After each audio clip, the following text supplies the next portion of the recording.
niyo mpamvu muri iki gitondo turi gusenga, ndi gusengana nawe, turi kubwira Imana ngo ni wowe mugaba w'ubuzima bwacu. Waraye ureba abana b'ababyeyi baraye bari kurira, kandi nta wundi wabahoza, ni wowe wenyine wabahoza.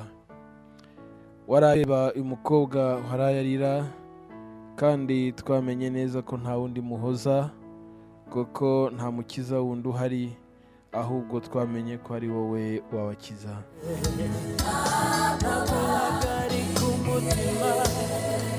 Twamenye neza ko uyu mugabo waraye abona nta cyerekezo cy'ubuzima, ndetse n'uyu musore twamenye neza ko ari wowe wabaha icyerekezo.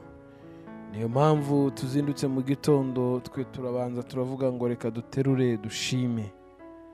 Tugiye guterura dushime, kandi ubwo duterura tugashima, turashima imbabazi z'Imana, turashima urukundo rwayo, turashima kugira neza kwayo. Hari umuntu waraye ariye ariko yabifashe nk'ishimwe rikomeye, kubera ko atari afite icyizere cy'uko yarya. Hari noneho n'uwariye bimugwa nabi, kubera ko yageze ku rwego rutamwemerera kurya amasaha y'umugoroba. Ariko bose mu gitondo baravuze ngo ushimwe ko baramutse, bakisanga mu gitondo wongeye kubaha. Hari abandi bafite umubabaro, hari abandi mu kanya bagiye kubabazwa, nuko bagiye kumva inkuru y'abo bakundaga bamaze gushira mu mwuka batakiriho. Barabimenya, baracyaryamye, uracyabakubitane na stati z'abantu, uracyabakubitane na message zibabwira ngo runaka byarangiye.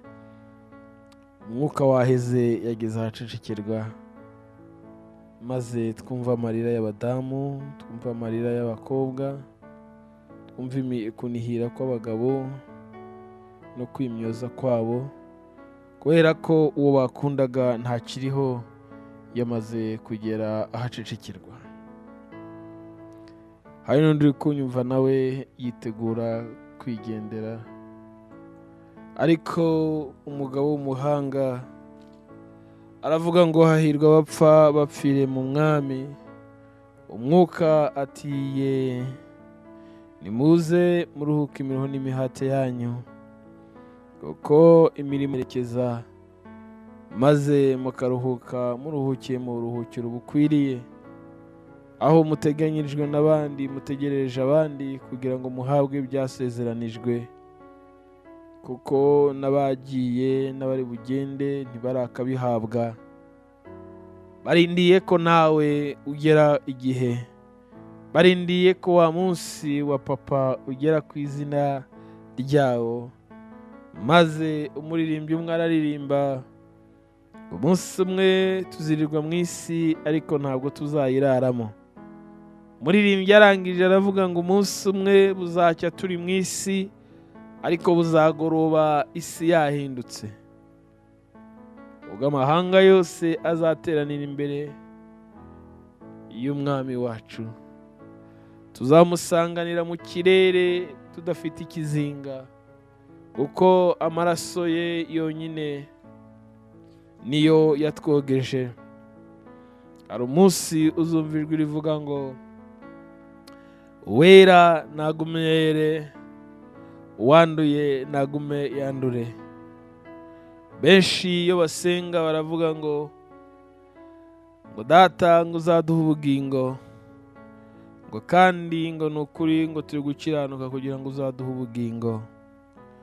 Warangiza ukibaza igikorwa muri gukora gihure n'igikorwa cy'uko yakunze, ubundi yamara gukunda akavuga ngo nemeye kujya kwishiraho ibicumuro, ibyaha n'ubugome bw'abari mu isi, bapfire ntanga igitambo bwa rimwe, batazongera gushakisha utunyamaswa tubakuraho icyaha, tugiye gushira.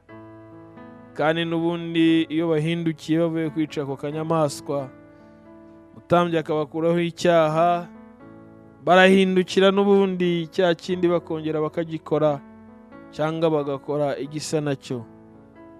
Arangije areba imitwaro abantu bikoreye ku ntugu, uyu munsi aho tukiri kumwe benshi baracyayikoreye. Arangije araza amena amaraso. Ese ni ryari tuzaririmba urukundo rw'Imana yacu mukarwumva? Ni ryari tuzaririmba urukundo Yesu yatugiriye mukarwumva? Kuko yabakunze nta kiguzi, kuko yabakunze nta ruhare. Uyu munsi arabizi ko yakumeneye amaraso. Uriho ikimenyetso cy'ayo maraso, kuko ubwawe wamaze kubyatuza akanwa kawe maze ugahindukira. Pawulo arangije aravuga ngo bari muri Kristo Yesu nta teka bazacirwaho ukundi. None mwe mwirwa mwiciraho iteka buri munsi. Ntugakomeze gusenga uvuga gutyo n'ubupfapfa nshuti yanjye. Arangije aravuga ngo abageze muri Yesu Kristo bahinduka ibyaremwe bisha, ibya kera birashize. Ndagira ngo unyumve witonze muri iki gitondo. Niba waramaze kumwakira ukavuga ngo ndakwakire Kristo nk'umwami n'umukiza w'ubugingo bwanjye, kwanza reka manze amahirwe umuntu wese uri kunyumva muri iki gitondo utarakira Yesu Kristo nk'umwami n'umukiza w'ubugingo bwe. Niba uri kunyumva, fatanya nanjye usubire muri aya magambo umwakire, maze numara kumwakira ibindi nta kibazo. Wabaye umwana w'ubugingo, already wamaze gukizwa. Umutima wawe wakire ko wabonye ubugingo. Kuba uri indaya ni akazi kawe, kuba uri umusinzi ni akazi kawe, kuba uri umujura ruharwa ni akazi kawe, kuba uri umwicanyi ni akazi kawe, kandi byaba biri ku mutugu, byaba biri ku bitugu byawe, kandi byaba bikuremereye, niko kazi wabagamwo. Ariko nonaha wakire Kristo nk'umwami n'umukiza w'ubugingo bwawe, agukureho karande y'icyaha, gukureho umuvumo w'icyaha, gukureho icyagukurikiranaga, ubundi ukomeze ibikorwa byawe. Ariko Mwuka Wera namara kwinjira muri wowe, arakwereka ingeso zikwiriye, arakwereka ingeso zitunganye. Nawe ubwa mutima uratangira kukuganiriza ngo umwana w'ubugingo wakiriye Kristo nawe ubwe akwiriye kubaho mu buzima bumuha amahoro mu mutima, kuko Yesu ari utanga amahoro yo mu mutima. Nubikora ukumva ufite amahoro mu mutima, uzakomeza ubikore. Ariko kubera ko nta mahoro mu mutima wabona, uzabireka kubera impamvu imwe: Yesu ni ubugingo buhoraho, kandi niwe muzi w'ibyiza byose. Niki kitaba kuri wowe? Niki cyiza utakora? Ntuzongere kwitwa umunyabyaha ukundi. Ngaho itegure nawe umwakire, kandi wumve ko wizeye.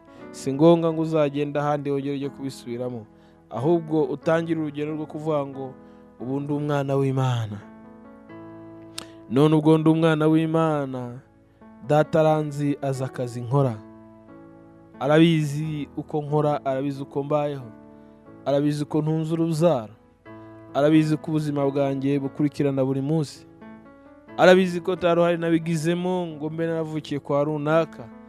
Ahubwo noneho urugendo ntangiye n'urwo kubyaruka igisekuru cy'iwacu kwa Data, ubundi nkinjira mu gisekuru gisha cya Kristo.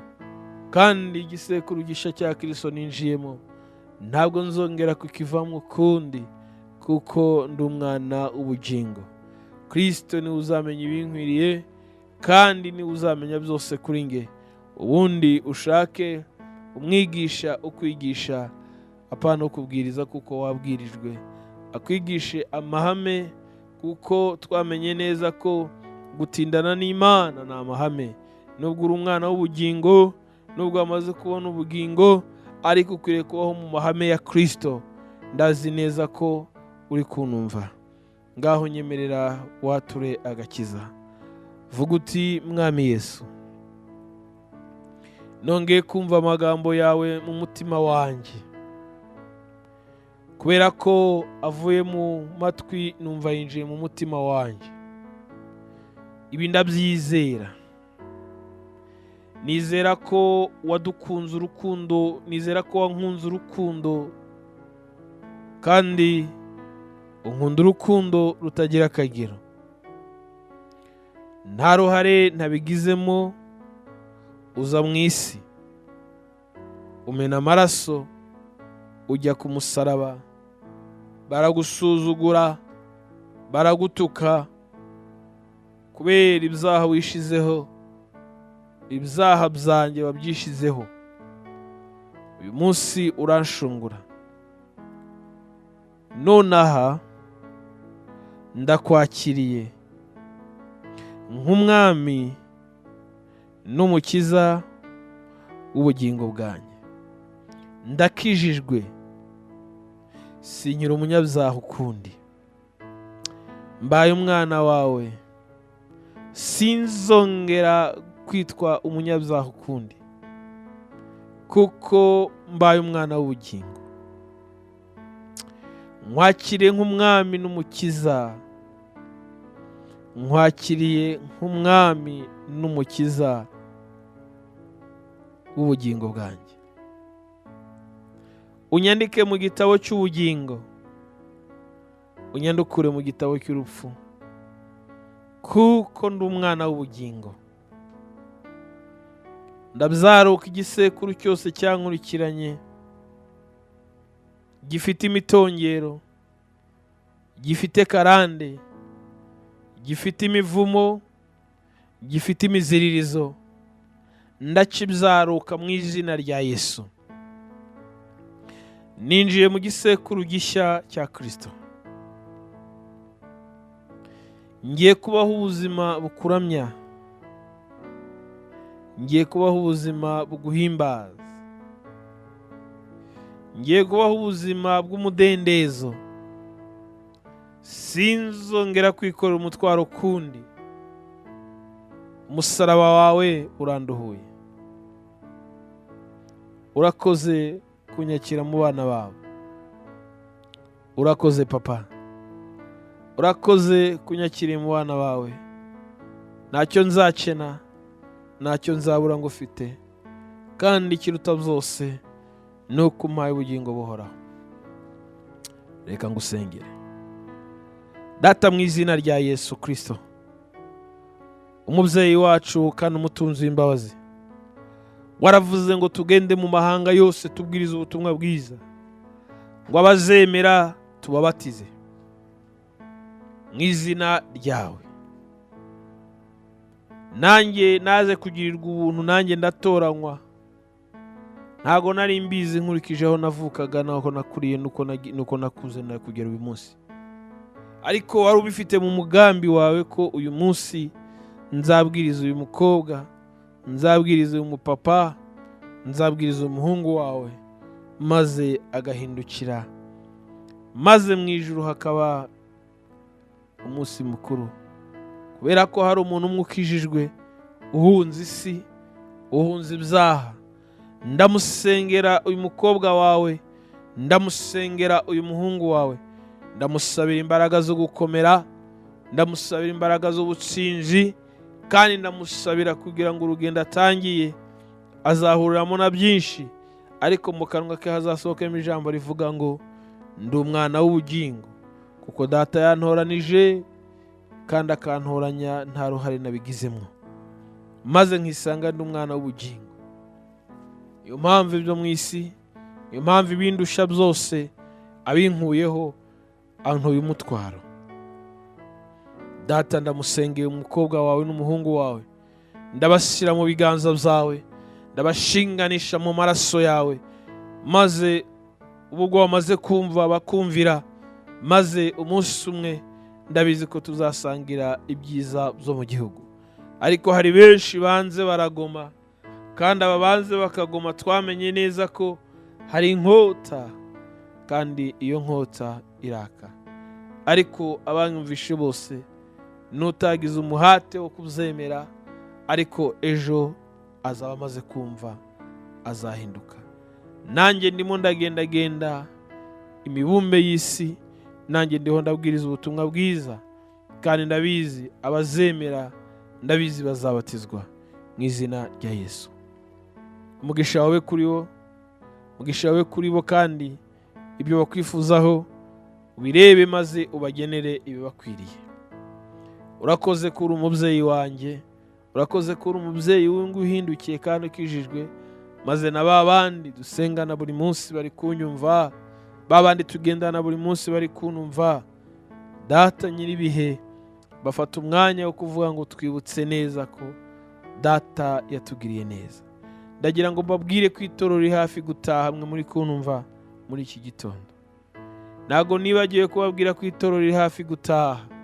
Itorero rya Kristo riri hafi gutaha, ariko ubwo riri hafi gutaha, ndagira nkubwire ko bivuye mu rukundo rwe, Data wadukunze akatugira abana be, hari icyo yiteguye gukora.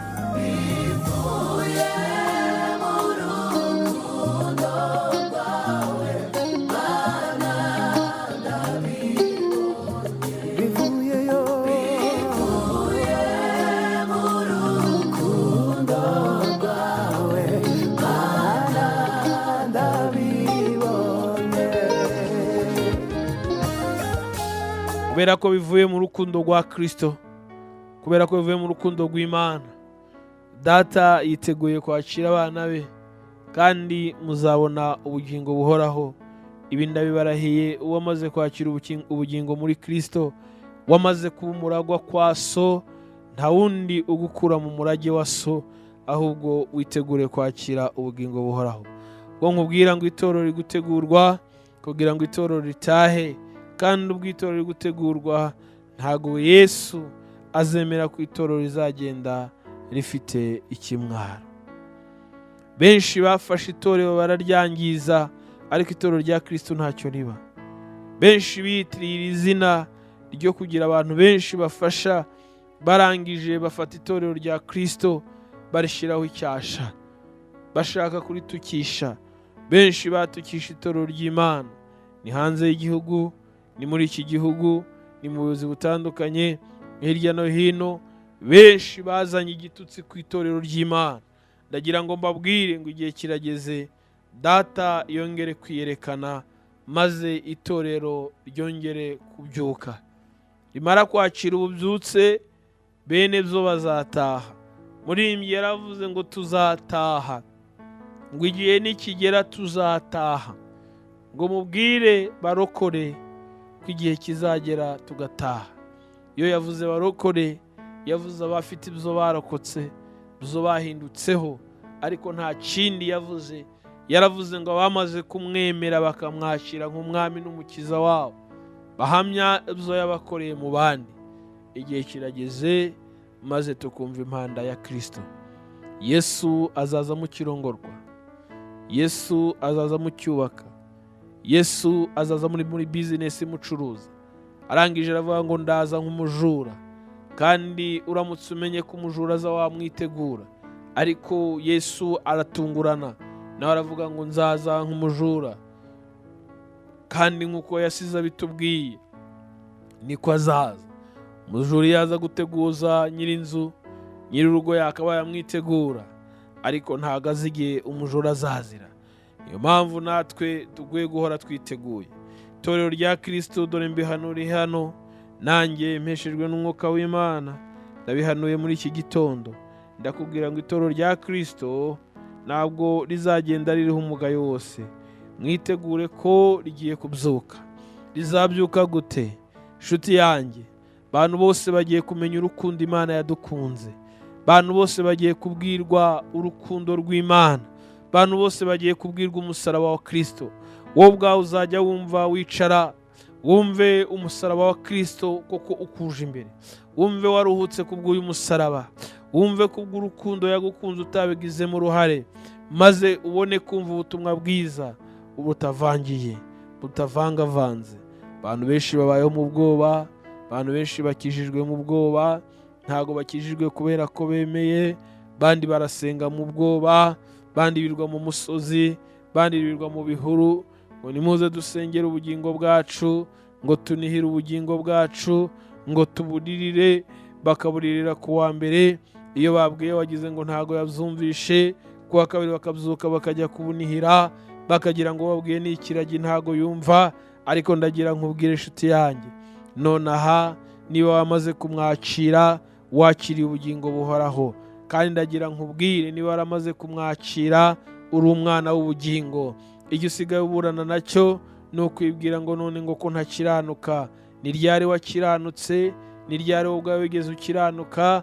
Ku ijambo ritubwira ngo iyo atubonye ayo maraso atubonaho kwera, atubonaho gukiranuka. Wifata ingeso zawe wanze gutunganya, wifata ibyawe bizakunaniye, wirirwa urwana n'umutima wawe ngo wivange muri Kristo, ahubwo amaraso ya Kristo nakoze agutunganye, kubera ko ayo maraso niyo yonyine abasha kukweza.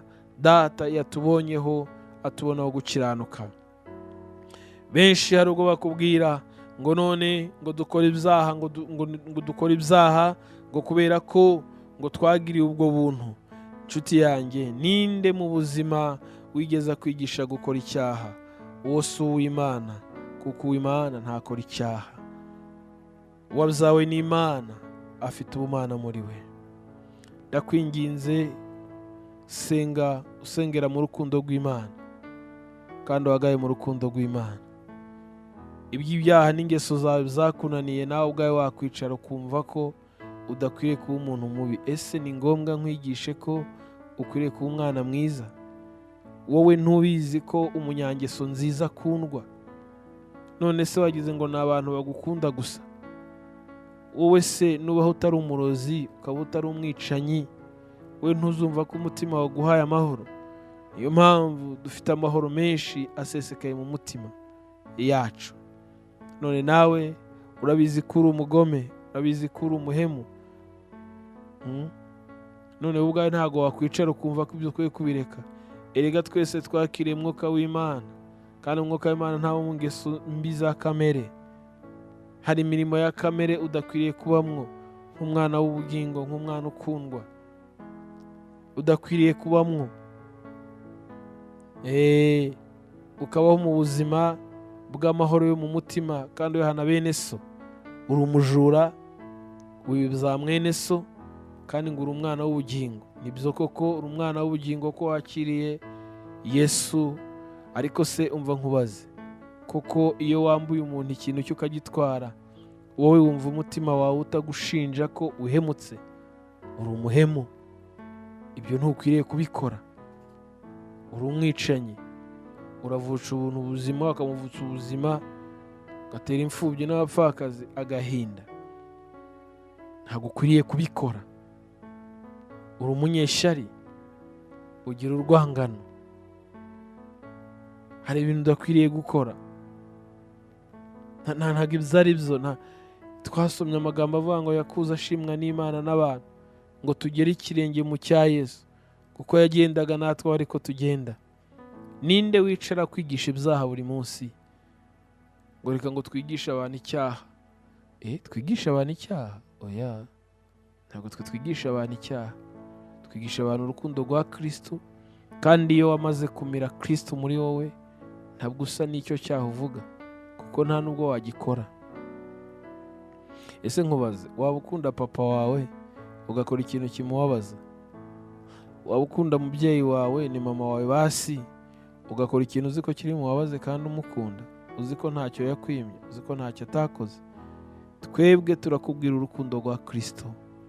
Wemeye kujya ku musaraba atakiguzi twishura, wemeye kujya ku musaraba tutateranye ngo nimuze duterane ngo dusenge Imana tuyisabe ngo iziducungure. Yo ubwayo ikadukunda urukundo rutagira akagero, kaza mu isi igasuzugurwa, igatukwa rwose, bakayibamba ku musaraba igapfa, ariko igatsinda urupfu ikazuka. Nibyo nkubwira nonaha. None wowe uwo nguwo ndiho ndakwigisha, niba wamaze kumwakira muri wowe, ntibiguteza intambwe zo kumva ko icyiza ukwiriye kugikora. Erega muri mwe n'icyiza nimugikore kirushe ikibi imbaraga. Ikibi kizahunga. Iyo umucyo winjiye, umwijima urasohoka. Wihangana n'ibindi byose. Oya, wowe nezererwa urukundo rwa Kristo wakiriye, kandi ni umucyo wakiriye. Uwo mucyo wakiriye urirukana ikibi cyose cyagukurikirana. Niyo mpamvu ubwira ngo abakiriye Kristo muri bo, uyu munsi nta teka bacirwaho ukundi. Ibya kera birashize, ibyo by'imivumo na karande bikwirukankaho, agakiza kagukijije kakaguha ubugingo, karagukiza umuvumo n'ibyo bagututse n'ibyo bagutongereye byose, kubera ko Kristo ntabwo umucyo ubana n'umwijima. Abantu nimukure, abantu nimuve ku rwego muriho rwo gusenga ibintu bibavuna, rwo gusenga amasengesho abavuna, yo kwirwa mu tugambo duto duto mudusubiramwo. Nimugere ku rwego rwo gukura, mwumve ko uwo mwakiriye ari umucyo, kandi umucyo udakwiriye kubana n'umwijima. Ntabwo bibaho, ntabwo bibaho. Yesu abiyereke, abibutse ko muri abaragwa, agusura aho uri, yongere kukwereka bundi bushya. Nufata umwanya ukajya gusenga, uzagende gusenga mu rukundo rwa Kristo. Urangiza uhagarare ku musozi cyangwa ku giti cyangwa ku ibuye, urambura amaboko ngo nabuze na kimwe nagereranya n'urukundo rwawe. Ushaka uzarire, uririmba urukundo rwa Kristo, uririmba urukundo Imana yagukunze. Ikibi kizahunga muri wowe, ntabwo ikibi kizagukurikira. Ibyo kuva waravutse iwanyu ari abakene, ibyo ni ubuzima busanzwe. Ibyo kuba iwanyu mwaravutse muri abakire, ibyo ni ubuzima busanzwe. Sisitemu yo kuvuka, sisitemu yo kubaho, ubuzima bugenda kuri sitepu. Kuba watangira gucuruza bodaboda, ejo ugacuruza ibintu bindi, ukava ku rwego rwa takataka ukajya ku rwego rw'iduka. Ubu ni ubuzima mu isi tubayemo. Ibi ntibigukure ku Mana ngo biguhangayikishe, ubeho nta bundi buzima, ubeho nta gusenga, aba ari ibyo uhagararamo gusa. Imana ibagiriye neza. Data umugisha bankurikiye muri iki gitondo, umugisha Abanyarwanda, umugisha igihugu cy'u Rwanda, umugisha umukuru w'igihugu n'umuryango we, umugisha abayobozi bose kugera mu nzego z'ibanze, ubahire mu migambi yawo, kandi ukomeze kuramburira ikiganza kuri icyo gihugu, kugira ngo ejo bundi tuzabone kandi ububyutse buhaguruka. Umuntu wese atungurwe nuko abyutse, ndetse uwo muriro ukongezwe ugeze ku isi hose. Icyoro kibi cyawe uyu munsi uhira umuntu wese, ubuzima umuntu agiyemo, imibereho umuntu wese agiye gushakisha, agende mu rukundo rwa Kristo, agenda aririmba ngo kuko yankunze urukundo rutagira akagero. Njye ntago nari mpari, iyo navutse kwa runaka ntabwo bari kungirira neza, badukurikije imivumo, ariko tumaze kwakira Kristo, uyu munsi turi abana b'ubugingo kandi turabaragwa. Izina ry'Imana rihabwa icubahiro. Mwakoze mwese abo twasenganye, kandi Imana ibahire, n'abacu aho bari Imana ibahire. Uyu munsi wumva ineza y'Imana ku buzima bwawe, kandi imibereho yose ubayemo, ndagira nkubwire ngo Yesu aragukunda. Yesu aragukunda mwana w'umukobwa we. Ntugambire kwiyahura, ntugambire kwibuza ubuzima. Nubwo ubaye mu buzima bwo gushakisha no kwidandaza, nawe ubwawe warizinutswe, byaguteye agahinda gakabije, ariko sinagenda ntakubwiye amagambo. Yesu aragukunda, kandi ndagira mbigusubiriremo. Akirira ijambo kuko ndibwirijwe na Mwuka w'Imana ngo ndikubwire. Yesu aragukunda. Wa musore wizinutswe kumva ko bitazakunda, kugera nubwo bakujyanye mu biyobyabwenge, ndagira nkubwire, ibyo bikuyobya ubwenge n'ibitakaza ubwenge bwawe, ariko Yesu arakomanga umutima wawe, arakubwira ngo ndacyagukunda. Nubwo ubinywa, nubwo ubigenderamo, nubwo ukibihagazemo, ariko Yesu aracyagukunda. Wa mumama we ubona urugo rwanze, ibintu byose byanze, rimwe na rimwe ugashaka kwicira inzira ngo ujye gushaka icyaguha amahoro, barakubeshya. Umugabo wese wakubwira ko gukunda uvuye iwawe arakubeshya, ni umutekamutwe, aragushakamo ibinezeza by'umubiri we, ariko nta rukundo agufitiye, n'irari, ni abazimu bamwirukankamo. Naho ubundi ntago wasohoka mu rugo rwawe ngo ubone umunezero hanze, barakubeshya. Yesu nawe aragukunda, kandi yiteguye gutunga abana bawe no kubabeshaho. Nta magambo namwe uzumva mu matwi yawe azaruta urukundo rwa Yesu ku buzima bwawe. Imana iguhe umugisha, kandi uyu munsi uhirwe. Njye Ndikuzo Emi, ngira umugisha wo gusengana nawe muri iki gitondo. Hari ubwo waba ufite icyifuzo nawe kigukomereye, hari ubwo waba wibaza niba Yesu akuzi cyangwa agukunda, nga uze kumpa ubutumwa kuri WhatsApp. cyangwa niba hari uwuzi byanze utarabona urukundo rw'Imana, ndagira ngo ubwire ko ari wowe wenyine wo kwihanurira kandi ugahanurira ubuzima bwawe.